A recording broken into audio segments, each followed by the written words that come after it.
For today's video nga pala ay nagluto lang tayo ng miswa na hinaluan natin ng sardinas at patola. Bago tayo magluto ay syempre magbabalat muna tayo ng patola at maghihiwa na rin ng ating sibuyas at bawang. At ang nabili nga nating patola ay yung matigas ang balat o tinatawag sa amin na biligan. At nabili ko nga lang to sa halagang 5.50 real o katumbas ng mahigit 80 pesos. Agasam that. At nang uminit na yung kawali ay agad lang tayo naglagay ng mantika. At sinunod ko na rin igisa ang bawang at ang sibuyas at sabay bukas ng exhaust para hindi naman mangamoy dito sa kusina. Sabay lagay ng ating pamalakasang sardinas. Nang magisa na nga ito ay naglagay lang tayo ng asin at paminta.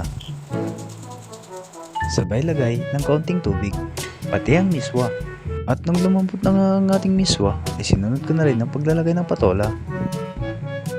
At luto na ang ating miswa na hinaluan ng sardinas at patola.